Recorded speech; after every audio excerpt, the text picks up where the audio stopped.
Hello, and welcome to another episode of Free of Fear, Full of Joy. I'm Johari. I'm Michaela. Darlings, this is Michaela, our guest today. Thank you. She and I work together on Free of Yes. Fear, Full of Joy. She is our marketing coordinator, director, supervisor, all things, and she keeps this podcast tight. She is part of our team, along with Omari Williams, who's over there in the rafters. So, welcome, darlings. Welcome, welcome. Thank you. Welcome, Michaela. I'm excited to be here. I'm excited that you're here. Yes. This is okay. Okay, so today we're going to talk about parenting styles. Yes. You know, this is Mother's Day. Is it Mother's Day week? Yes. It is Mother's Day week.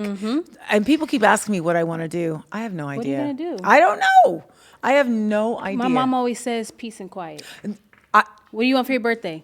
Peace and quiet. You know what? What do you want for Mother's Day? You know what? Peace and quiet. I say that all the time. I've been saying that for years to them. Yes. That what do you want for Mother's Day? Peace and quiet. Yep. That's all I ever want. Exactly. That is exactly. What do you want for Mother's Day? I want flowers. Mm-hmm. I want breakfast. I'm usually like that. Like, I just want to be peaceful, but I'm Yeah. like, nope, give me some luxury. Let's go Yeah. out. Let's Yeah. feel like a celebration. Right. Yeah. Right. Yeah. You know, there's an age difference between the two of us. Me being the senior here, not senior citizen, just senior, in years of parenting. Not that it makes me superior by any means. I don't know what I'm doing. Kids don't come with instruction do manuals. I. Yeah, they don't come with instruction manuals. You know what I'm Yes. saying? And each child is different. You know, if you have one or if you have 15, each one of them has a different way that they need to be parented. Yes. And, you know, sometimes you get it right, sometimes you don't. But you, at least if you're a good parent, you continue to try, right? Exactly. So we're going to talk about millennial parenting versus Gen X parenting.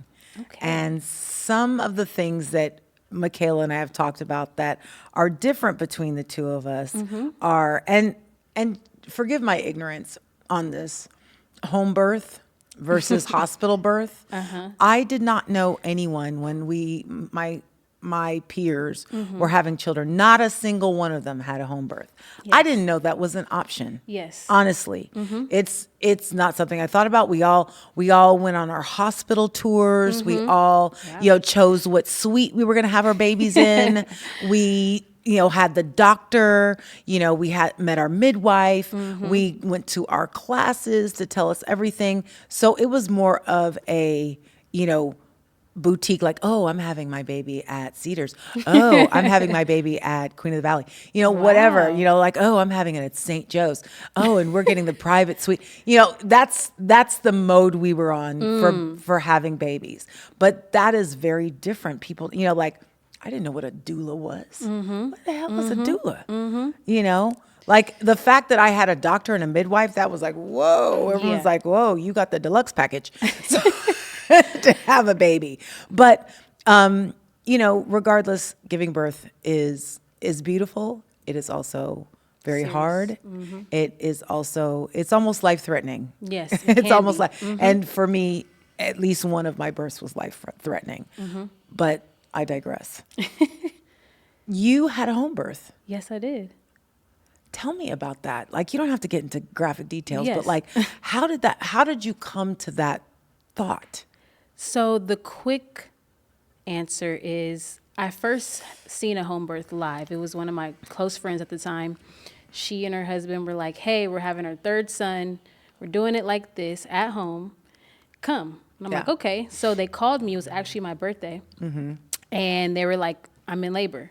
I'm like, all right. So What a birthday. right. I was like, okay, great. I left school because I was in college, left school, came to help her out. She has other kids. So I was trying to be helpful and just monitor them and let her have her time. And I was there pretty much the whole day. And at 11:59, the baby came. Wow. And I watched everything. I rubbed her, I massaged her and fed her when she was hungry, all that, helped her out. And she had a midwife and a lot of support there. And I was like, wow, I want to do that when my time comes. And when I got pregnant, I researched different people that I knew that had home births, and I kind of looked up their midwives or doulas, and I found mine, a fellow Black woman. Shout out to Rasha. And she gave me all the information, me and Sayla's dad needed to know. And it was very like empowering, know. So I just figured I'm ready to do this, So we did like a consultation, and that pretty much was the start of it. And then leading up to the birth, you have your appointments and things like that. And you could do all the prenatal stuff that you want. It's not really like this limited idea that, you just have a home birth and that's it. It's like you do appointments, you do all the screenings and tests and just like that. It's just a little bit more at your pace, at your, comfort. Right. And then, the birth was, it was a lot. It was challenging. I mean, just knowing that your home is comforting, but the fact that you have to do this kind of, by yourself in a way. So this is my question. So through this, did you ever think like, gosh, I wish I had drugs? That's the part that I'm saying was like, okay, I got to do this by myself. Cause it's like the painkillers were not there. Right. So I was like, I wish there was something, but I kind of knew that route wasn't what I wanted. So I was like, just bear it. Okay. There's ways you can get past the pain, moving around, getting in the water. That's what I did. And then next thing I know, I kind of like fell asleep. And when I woke up, my midwife was there and she was like, let me check you. And we checked and she was like, you have like 30 minutes. Right. Because we were supposed to set up the whole pool. Right. But I was in the bathtub when she came. So by the time she got there, I was probably like 20 minutes, 30 minutes away from pushing like her out all the way. Right. So she almost missed it too because she was like, okay, call me when you need this and call me when the contractions are like this. So I did, but traffic and I just labored most of the way. And then by the time she got there, it was like, yeah, she's ready. Just either stay in the bathtub or you can go to your room. And I'm like, I'm staying right here. Right. So just pushed her out. Nice. Yeah. Yeah. That was not something that I was going to do. I prefer the drugs. But I commend you for being that brave and that earnest in your want to do that. That's amazing. That's amazing. Thank you. It was empowering. Now, for sure. Everything for everyone, you know what I'm saying? Of course. So now that you have your daughter, Sayla, Yes. I have 2 children. They're grown. As a Gen X person, we did not grow up with support or love. We are the last feral generation, completely unsupervised. Our parents didn't know where we were till the lights came on at night, honestly. We could be doing anything. So the other downside of that is, growing up without any support, you had to basically be your own support system, singularly, individually. So we tend to be really, really tough. And it's hard for us to put that with our children sometimes, to be supportive. Like we have to, most of us have been in therapy. Can I get an amen from the Gen Xers out there? Most of us have been in therapy to get past that. Yes. But I think that in between, my generation and then to yours, and then my children are after yours, there seems to be more of a movement of, communication, which we have with our children, but sometimes it can be contentious. Yes. Because we're operating on a principle that had no communication whatsoever. Right. You did what you were told, and there were no questions asked, and there were no choices. And giving them choices is something that's new. Yes. But I feel like millennials are more supportive. And can you tell me some ways that you feel like you differ from like the way that you were parented to your daughter now? Definitely. I think that when I grew up, like you said, it was a little bit more like I'm the parent, I'm the mom, I'm the dad. I grew up with both parents. Parents been married for 35 years.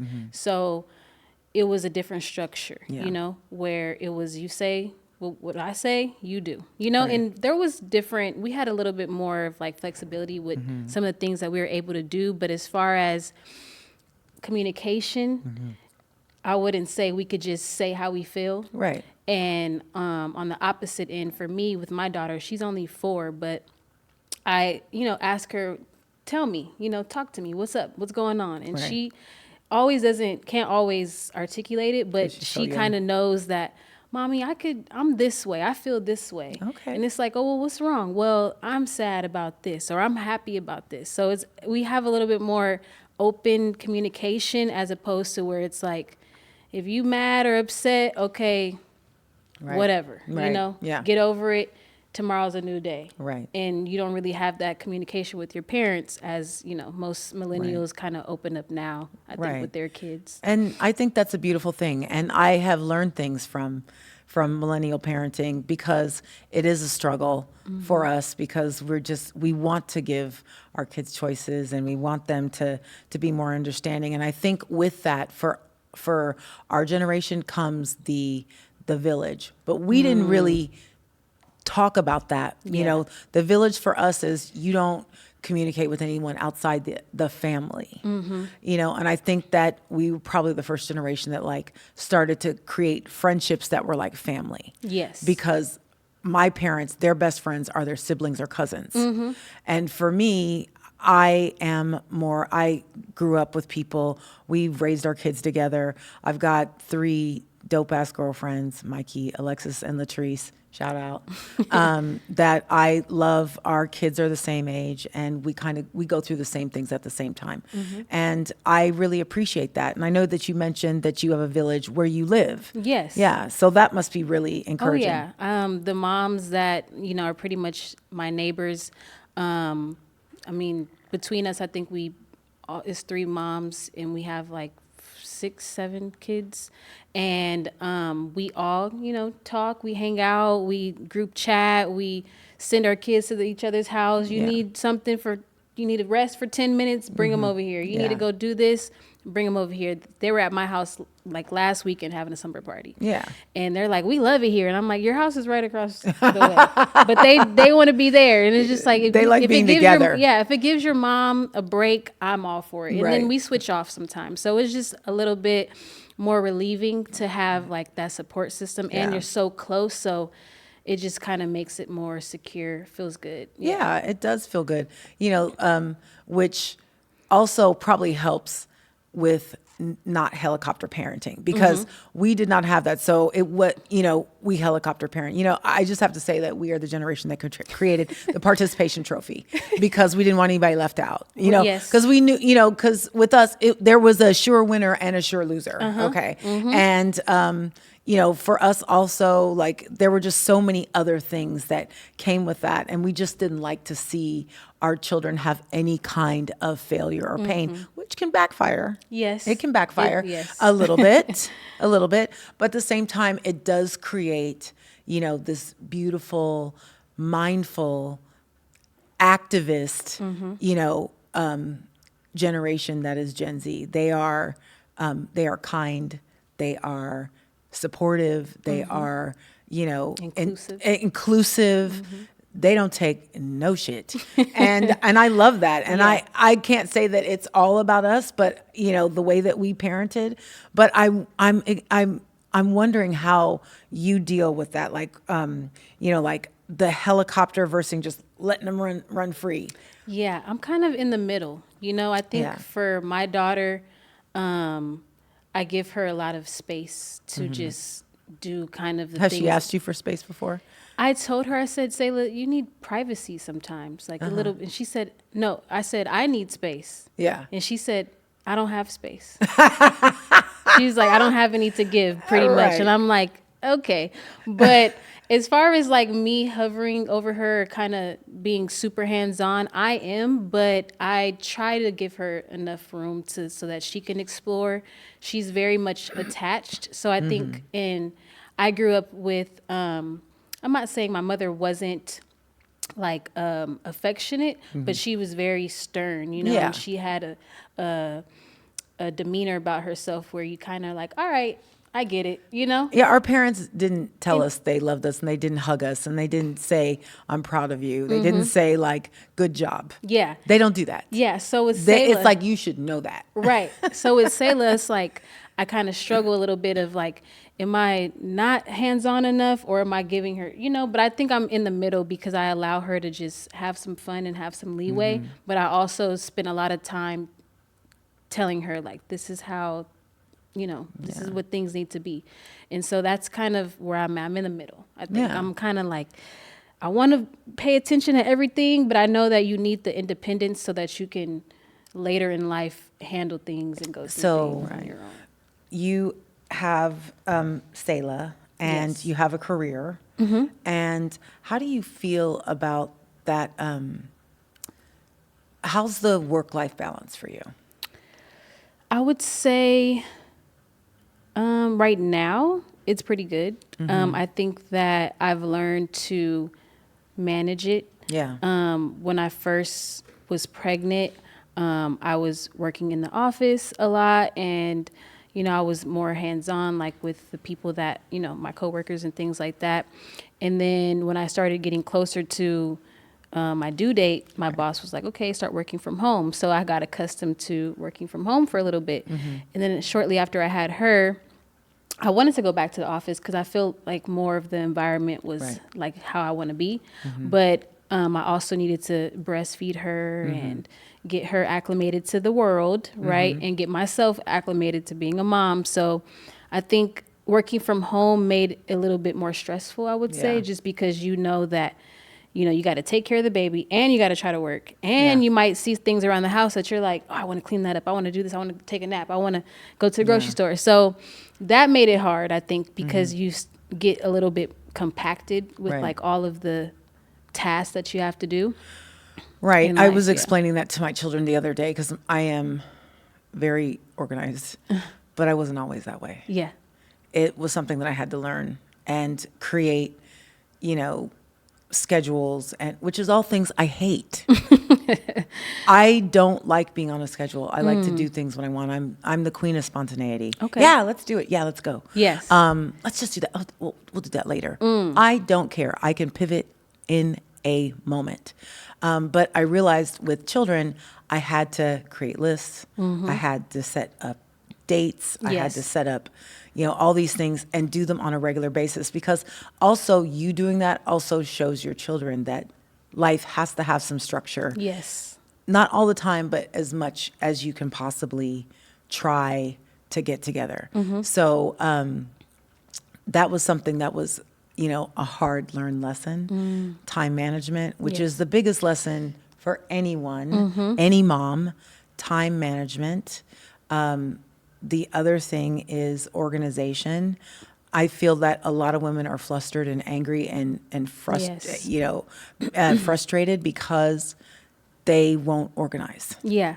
Yes. And they kind of let themselves get into this space of, well, I'll get to it later. And because you're also exhausted. Yeah. My friends and I, we made, like my mom friends, we made mood boards at the beginning of the year. And one of mine was like just keeping the house tidy was like one of my biggest things on the mood board, because I started to realize that when the house is a mess, that means my mind is a mess, right? So I'm like, dishes in the sink, stuff on the floor, what's Sailor's room looking like? Then everybody wants to know why I have attitude. Right. And so I'm like, you know what? I have to restart. So this year I've been doing much better, just tidying up, picking up things when they're there, not later, and putting it off, because then that's when the mind starts to get cluttered. Oh, I got to do this, I got to do that, because I didn't do it in the moment. And it makes it easier for me, because then now I can relax with a clean house and not feel like I have a million things to do, because I'm able to just tackle it as I go. Right. No, I understand that. That was the thing for me, especially when they were young, because there's mountains of laundry. There's, lunches that have to be made. Dinner has to be made. Homework has to be done. Just, getting them to bathe and all of the other stuff. But as I got older, I realized that I need to outsource some of this work. Oh, yes. So that's where I'm coming to. Yeah, I to this day, and even in between, it was a running joke with a lot of my friends when my first marriage ended, and in between, like, I budgeted a maid. Now, mind you, she wasn't very good.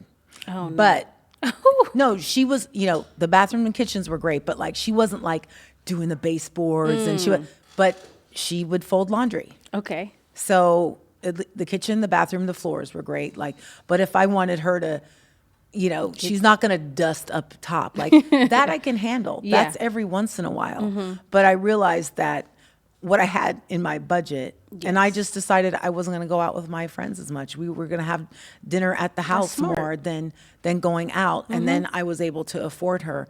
And I can, but I don't want to be without a housekeeper because it relieves a lot of stress. I know that at the end of the week, she's coming through and it helps mommy be better. Yes. Because if mommy is spending all of her time scrubbing the bathroom and mopping the floors, She can't play with me. I can't play with you. I can't play with you. So that was something that I incorporated into my life first as like outsourcing work. It gave me more time to like, pick them up from school and take them somewhere fun. Yes. Instead of like, I got to get home because I got to do laundry. Yes. I think that's something that I'm learning as a mom is that I don't have to do everything. Like I want things to get done, but I don't have to be the one. Like I might need, a maid or someone to help me with certain things sometimes. And that's where I'm getting at. It's like, I think I need a maid because I feel like I am the maid, You and are. not that I don't mind, but I cook a lot because I don't have a microwave. So I'm always cooking, always doing dishes. And I'd rather sit down and eat and know that these dishes are going to get clean. Right. Maybe at the end of the week, there's someone coming in and helping pick up the little small things that I may have missed. That would be great. Yeah. I'm gonna think about I started out at first with someone coming every 2 weeks because that's what I could afford at the time. So on that week, and the kids, I have this tradition with them that started back then because my housekeeper always comes on Friday, is no cooking on Friday. So we always went, either when they were little, it was Pizza Friday. Okay. We had pizza, they could have a friend over. But no cooking on Friday. And it's still like that. Like, I just want one day. Yeah. One freaking day with a clean kitchen. One. Yes. Saturday morning, I usually get up and make breakfast. Right. Because I can't keep that going for longer than just one day. If it's just from 2 o'clock to 10 in the morning on Saturday, that's enough for me. Right. That's fine. Because I live in my home. It's not a mausoleum. Yes. So that was something that I learned as a mom, that I had to outsource some things. And now my next one is, you're going to like this one. Okay. I do fluff and fold. And they take everything. I just don't send my underwear. They take everything and they wash it, they fold it, and deliver it back. So that's my new. Is that like a weekly thing? No, because my hamper doesn't get full weekly. Okay. That's like once every 2 weeks. It's not like I'm washing baby clothes Right. now.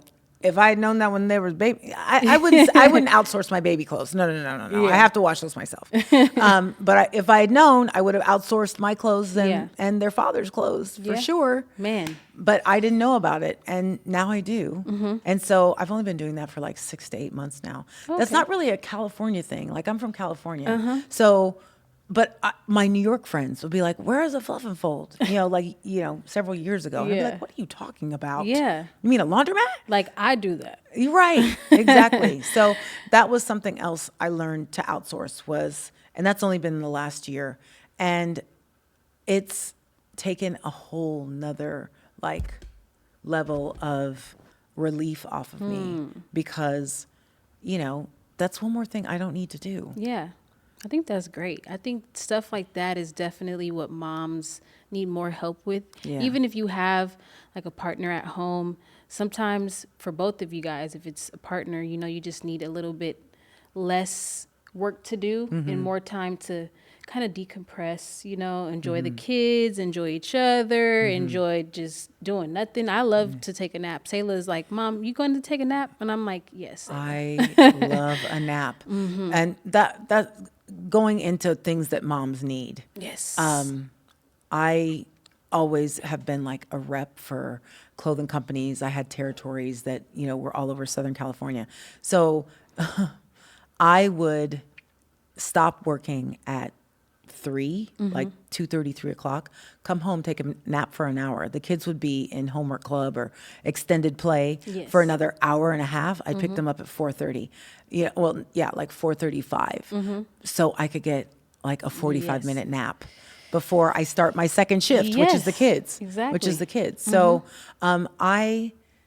those are things that that I did for my own self-care, and to not be so angry because just like you, my parents have been together almost 60 years. Wow. And but I'll get on that in a minute. But I realized that my mom, because she did it all herself, and my dad did help, and then my sister and I had chores for the Right. week. It still is a lot of pressure. It's a lot of pressure, and I think it probably altered her emotional quotient. She wasn't really able to do anything fun because she Right. had to keep the house tidy. Yes. So I feel like my outsourcing has eliminated that kind of stress. There are other stressors, but that's one of them. So what tools have you found that help you be a better mom?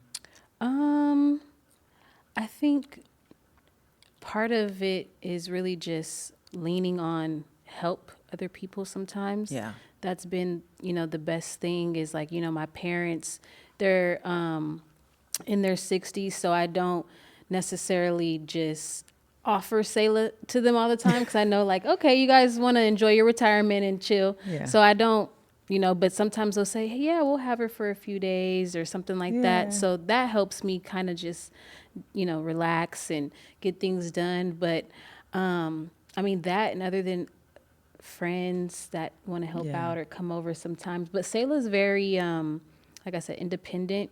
And we kind of do a lot of things together. So I think as long as we're outdoors, sometimes it kind of eliminates some of the mommy, because it's like she's over there, she's got it, she's playing, she's doing something. You're her favorite thing to play with. Yeah, Yeah. exactly. And then when we get home, I got to make her some food, and then she's chilling. She's Yeah, pretty good. yeah. And then I invite her friends. Her friends come over all the time. So Yeah. I think, I don't know, I kind of shift between, getting help from like my parents or like some friends, or just doing stuff outdoors where she doesn't really need me, but I'm there, Yeah.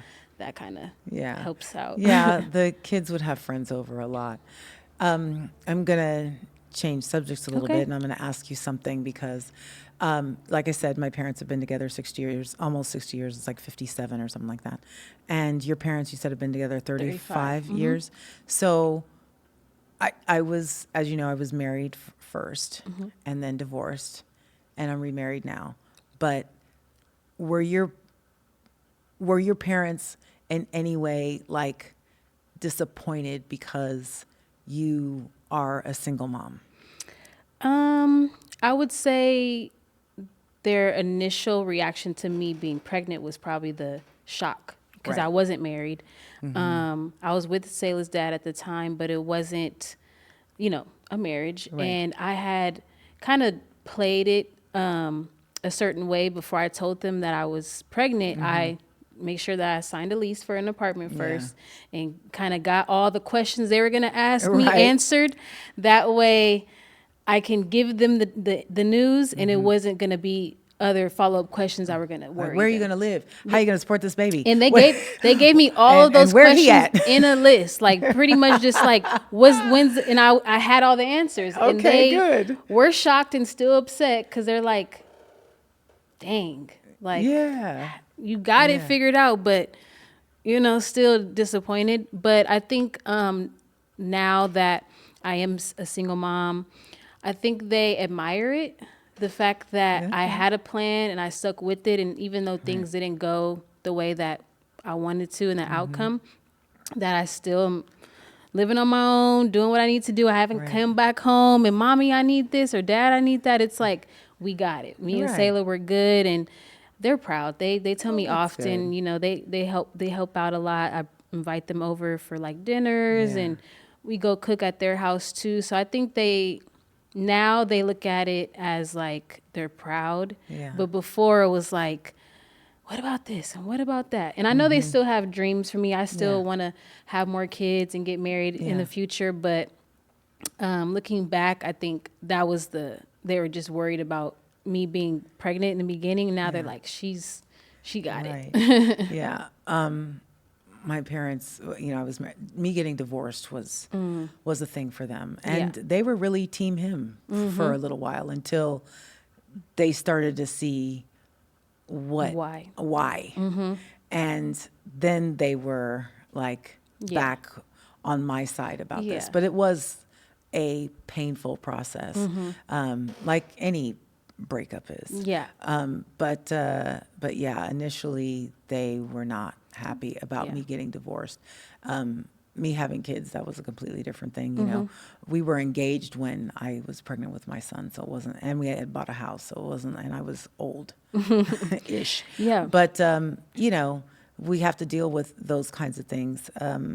But I think that those experiences make us stronger. And I think that now, not just because I'm remarried, but my parents saw, how I pulled myself and my children without any help out of this, financial abyss and, all of the emotional roller coaster that came with that on my own. So they respect me more now, I think, because I went through that than they did even when I was, married initially. So I think it just, showed them what I'm made of. I think same, because, my parents, they got married, I think, like when they were 28, 29. Waited, like, I think 4 years, bought a house, had my brother first, and then had me. So it was a little bit more of a different way that they did it, you know? And marriage was always, like, something that was big for them, and I think that I admire that a lot about them, and I definitely want that for myself. Things happen in life, so it doesn't always go as planned, but I think just the structure of having that security was something they always, wanted me to have. My grandma always would say, like, make sure you marry, don't do this unless you get married. And even though me and her talked a lot too about relationships and stuff like that, they just wanted security, you know? And it wasn't always about happiness. Though. The marriage part wasn't always make sure you're loved. It was like, make sure you got security. And so I think for me, I want both, but sometimes in us millennials, we want to have the love. We want the commitment. We want to be able to feel good about the relationship. And when it doesn't, we be out. We be like, all right, this is up. We done. And I think for Gen Xers, we had no idea what it takes to be married. We just thought we get married and everything turns out perfect, right?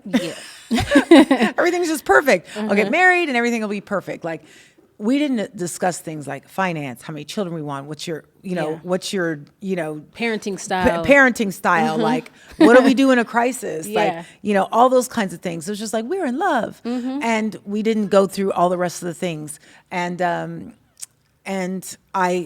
was a lesson that I learned. And I think that through our lesson, I think that, millennials have learned that too. Like, actually talk about finances, actually, talk about these things. Like, we just thought, like, if you were in love, then you had everything in common. You already had everything in common. You didn't need to do any more background searches. You were fine. But just like you said, it's like, what is the representative? You meet the person that you like and love, and then you get married, and it's like, who are you? What? Then they decide to show you who they really are when you were dating and married the representative. The kids come, and then it's like, it's different. I think that's also a thing too, which, I mean, I'm not married or have been married, but I know that when you're dating someone or in a relationship, it's all lovey-dovey, and then the kid comes. And then that's another part that sometimes changes, because moms often change too, just because they're stressed and overwhelmed. And then dads, whether they're very active or not, depends on the outcome of that situation. Because sometimes dads be chilling and they're not really doing the dad thing. So the moms start to, get a little stressed. And then, the thing is that parenting style is something that definitely needs to be discussed, because if you have two different parenting styles, you're just going to butt heads all the time. I wanted to ask you this question, Okay. because, so do you feel like, And that because both of your parents are there, that you are very different from a lot of people in today's society. Because I know for me, I have both parents around, and so I am very different. And I am a daddy's girl, even as old as my ass is. Me too. But so a lot of times, I think like I have a little bit of attitude with some people about certain things. Yeah. Do you feel that way? Yeah. Yeah. I'm also a daddy's girl. Me and my dad have the same birthday, so we're very close. And yeah, I do think that even just growing up with both parents and then they're still together, and my views on marriage and love and things like that, I feel like people, they kind of are like, They don't really know if they haven't seen it. Yeah, exactly. So it's kind of like something that I believe in, but others that haven't experienced that with their own parents, right? It's hard for them to want that type of union or understand that type of, because I've seen my parents go through things, not in a bad way, but just like how they deal with finances or things that have to take place in the house, or just us having sports and who's going to take this. And it's always a compromise, you know? Right. And I think that's what I get out of seeing them is the compromise rather than the other stuff that people are concerned about. I'm like, it's give and take. So I think my views are more of, they're different. Yeah. I feel like my views are different because of how I was raised, having both parents, those things. And I feel like it made me a stronger individual. It also made me see through a lot of bullshit because I had a father who was like, you see that right there? Yeah. Don't do that. Don't fall for that. Yes. You know what I'm saying? Yes. Like, I didn't have any brothers, but my dad was always like, see that dude over there? Don't. Oh, yeah. Okay, Michaela. Yes. So this is something that I didn't really struggle with. I had to completely compartmentalize it. Like I had an alter ego. Like she went out on dates, and then there was Johari at home. Yes. When my kids would go with their father, that was the only time I went out. And my kids didn't meet anyone that I dated. So how are your feelings about dating currently? I think that mom should date. I absolutely think so. Otherwise, you're bitter. Yes. I think that Super bitter. You need to date. You need the interaction. You need to feel like a human. Yes. Just to go out and have dinner, feel talk pretty. to somebody. Yes. Get cute. I love that. I always say, do that. Even if it's dating your friends, you know, just go out with your friends. But a guy, definitely, I think moms should date. I agree that when you're, it's like an alter ego thing. Yeah. It's like at home, I'm mom and I'm this with Sayla. And then it's like, okay, you're not here? Yeah.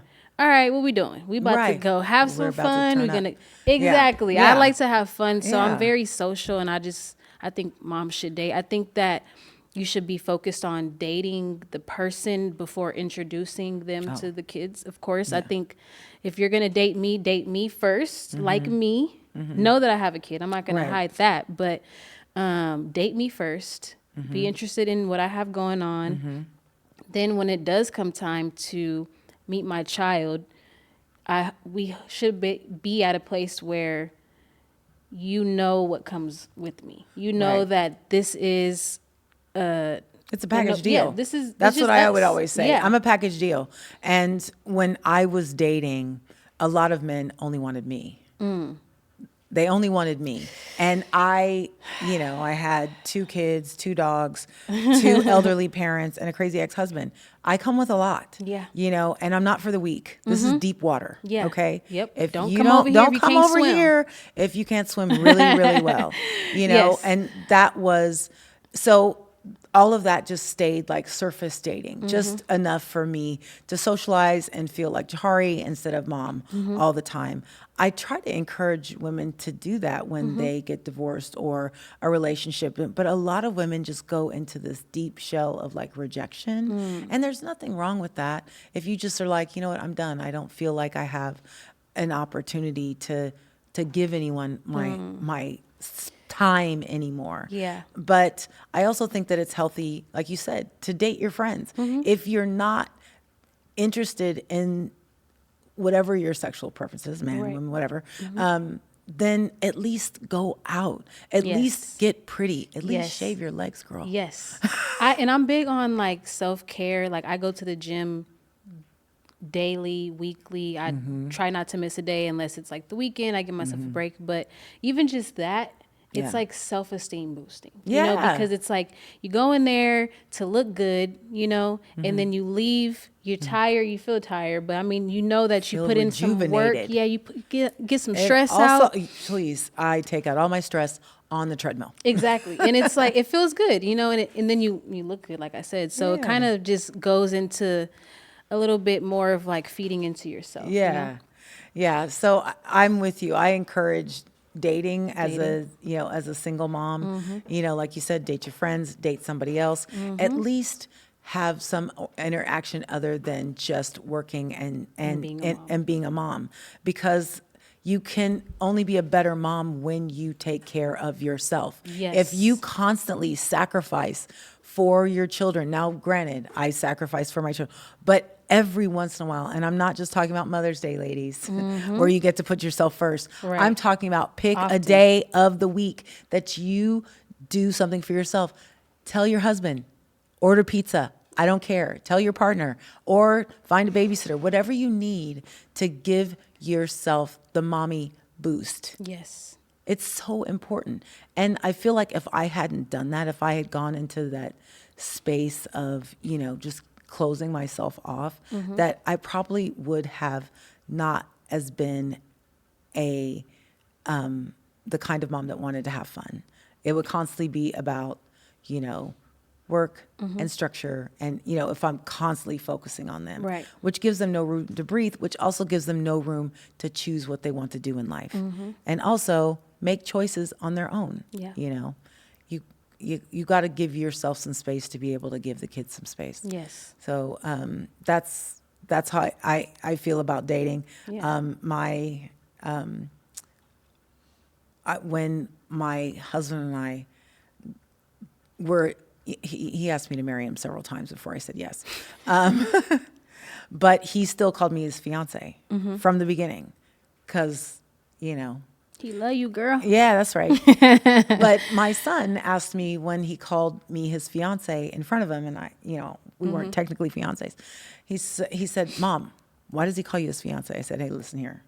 Right. I said, at the time I was, a certain age, and I said, I'm this old, and I've got 2 kids, 2 dogs, 2 elderly parents, and your dad, and so I'm a package deal. So if you are going to come at me, you better marry me, because there's no halfway part for me. There's no halfway. Nope. So and he said, okay, that makes sense. He just, because that was really it. Yeah.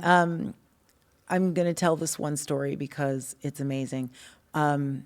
We had been dating 30 days, and he had taken me to Miami for Valentine's Day, which was lovely. And we're sitting outside, and he's trying to make plans for us to go somewhere else. And I was like, oh, I can't do it that weekend. I have my kids.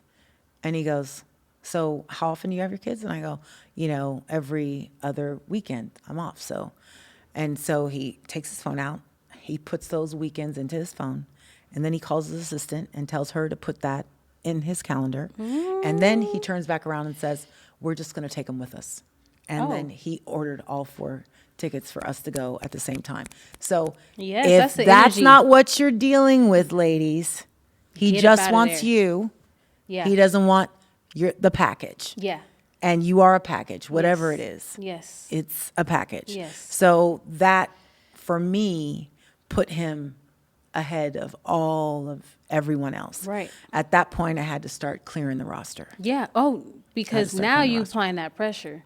No. Now you letting me know that it's we and not just Oh, yeah. you Oh, yeah. or what you want to do. Yeah. Yeah. He just was like, yeah, that's what we're doing. Oh, yeah. And at that point, he hadn't met my kids. And this was like, he was planning something for like 2 months out.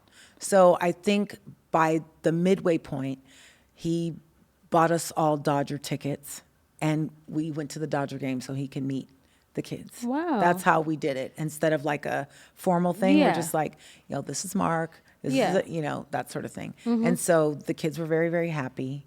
I have some great pictures of them that day That's when they great. met him.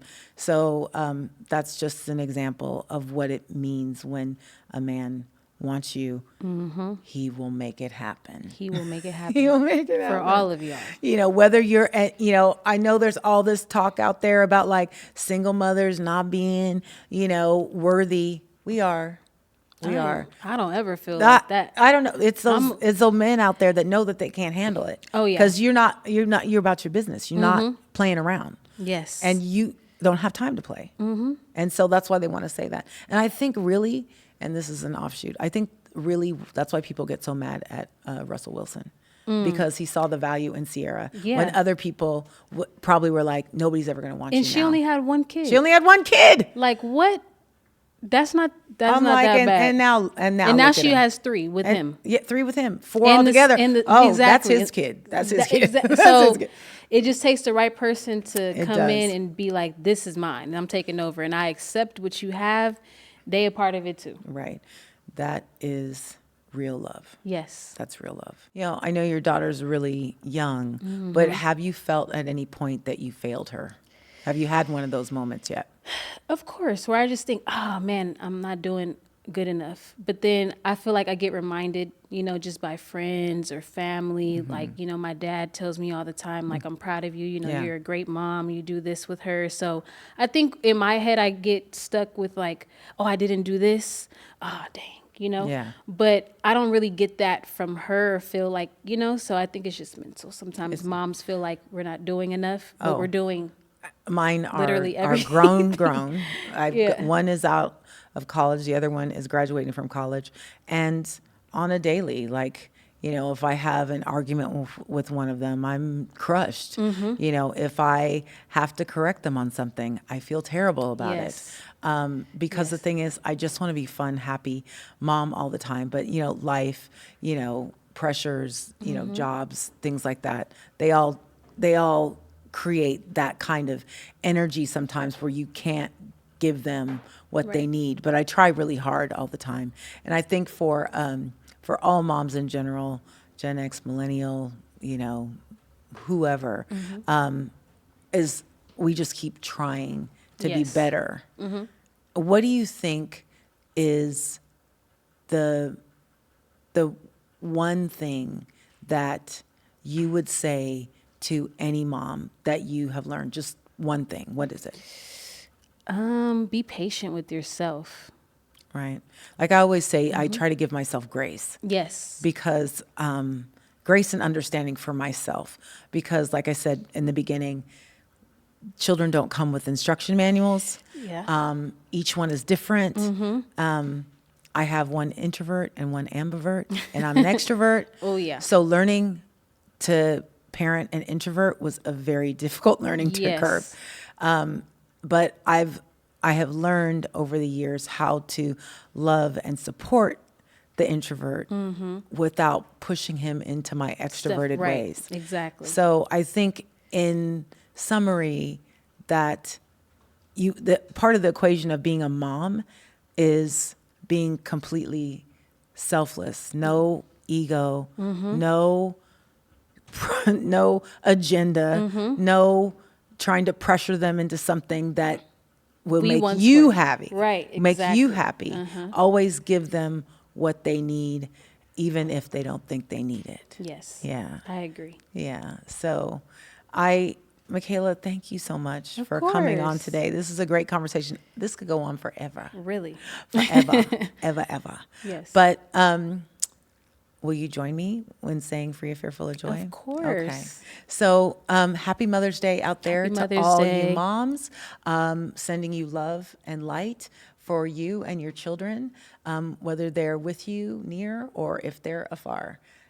We love you and happy Mother's Day. Happy Mother's Day. Okay. Bye, darlings. We're going to say it 3 times. Okay. Free of fear, full of joy. Free of fear, full of joy. Free of fear, full of joy. Bye, darlings. Happy Mother's Day. Bye.